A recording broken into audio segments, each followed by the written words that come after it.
Hello everyone, welcome back to English with Lucy. I'm with Emma from English. Yes, you are.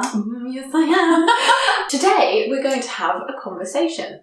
So we're going to have a chat and hopefully it will help you with your English listening skills. I'd like to ask Emma a few questions about how she became a teacher, her experiences.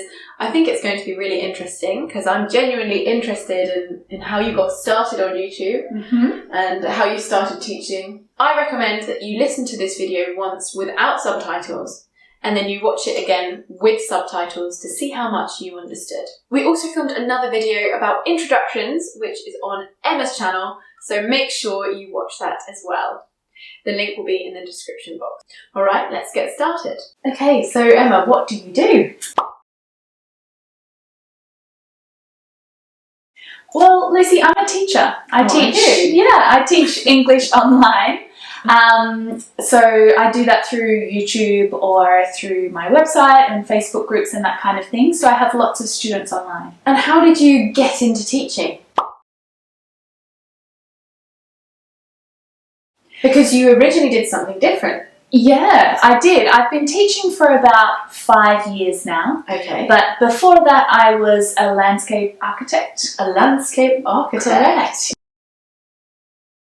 Yeah, okay. So it was a design degree that I did at university. But, you know, of course, I wanted to travel and I wanted to live in other countries and experience other cultures and things like that.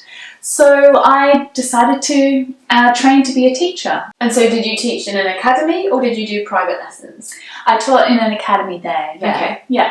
I've never had any Vietnamese students. I mainly teach Spanish students in person, but I have a whole rainbow of students on my online on my online channel. That's the great thing about teaching online. But what do you think is the biggest challenge for Vietnamese students when learning English? For Vietnamese students? Yeah. Well, I think a lot of it is to do with pronunciation because we have a lot of very different sounds in English that are not really present in their pronunciation when they're speaking Vietnamese.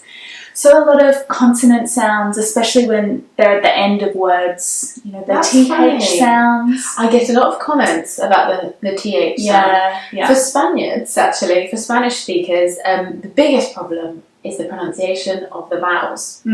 Because in English we have 12 vowel sounds and 7 diphthongs, and they just have 5 vowel sounds and a couple of diphthongs as well. And I think it's even more difficult because actually the script, the alphabet is the same.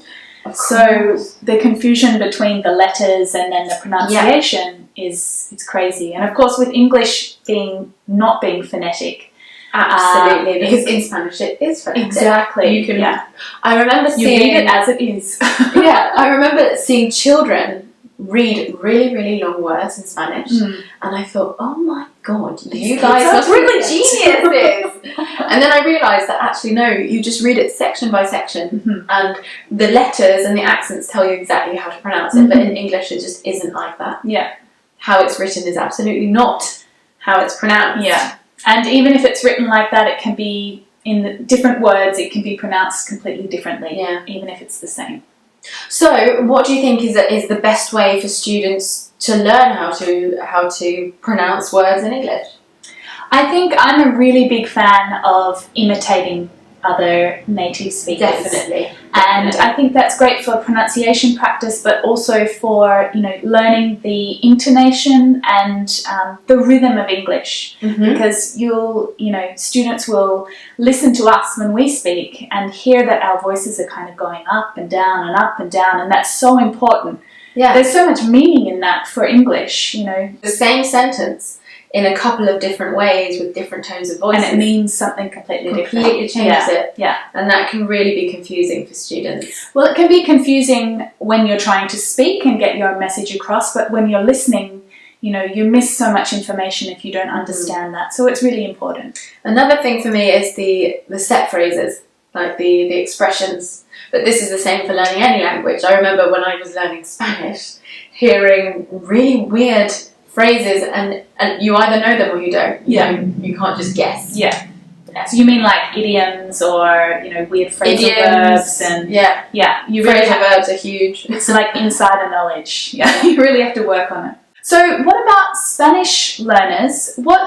You've talked about some of the pronunciation problems they have, but what other kinds of problems do they have with English? One of the big ones, in my opinion, is word order. You can't just translate sentences literally because we really change things around. Yeah. So one sentence in Spanish, you can't directly translate it into English. We're not going to understand you, or we're going to have a tough time understanding you. Yeah. That's a big one. Also, they really struggle with phrasal verbs. And I think the confusing thing in English is some phrasal verbs have multiple meanings as well. So yes. And some can be separable, others aren't. It's really difficult. Really difficult. And so what about your teaching experience? How did you get into teaching? Well, it was by accident. Really? But it was the best accident I ever had. I was working in marketing in Madrid. I was doing a sandwich course at university, which is where you do 2 years university, 1 year in industry, and then one last year at university. Oh, okay. Normally courses in England are 3 years, but if you do a sandwich course, they're 4.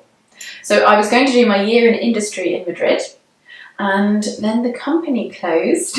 So I found myself jobless. So I did my teaching qualification just to fill that year. In Madrid? I did it in Seville, actually. I moved back with my ex-boyfriend and fell in love with teaching. I worked at an academy for a while, and then whilst I was finishing my degree, I ran a couple of English groups. And then I started YouTube, and everything changed. Yes, it was a big decision. It's a game changer for sure. So what is it that you really love about teaching? I love that you can really make a difference and you can see it, and I like building people's confidence. So I know that after a 1 hour session with someone, I will be able to see a real marked difference in the quality of their language. Yeah. What about you? That's a good question. Yeah.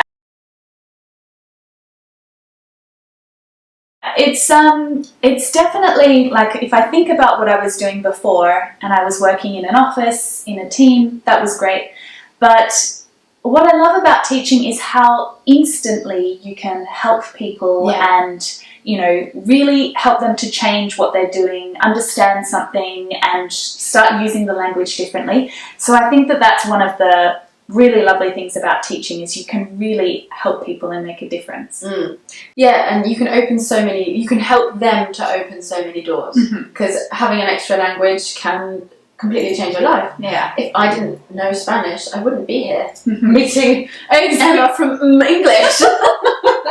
So thank you so much for answering my questions. No, it was very problem. interesting to talk to you. It was lovely chatting and lovely catching up with you here in London. Yeah, it's been great. I can't wait to see you again. Come and visit me in Melbourne. I'll buy my ticket now. So if you enjoyed this video, make sure you head over to Emma's channel. The link to her video, another video that we did together, just having a chat, all about introductions. Yeah, introductions and small talk was our first video. Yeah. That's in the description box. So click on that and go and see what we spoke about on Emma's channel. Don't forget to connect with me on all of my social media, which is all over Emma's face right here. Here it is. Hope you don't mind. We'll see you again for another English lesson very, very soon. Ready? Oh, okay. So. Okay. Oh my god, it's you again. Oh my god, it's you! Since you're in London, I'd love to show you my area. Okay, do that again. Okay. Yeah, perfect. When I said Emma and you're like, I was like,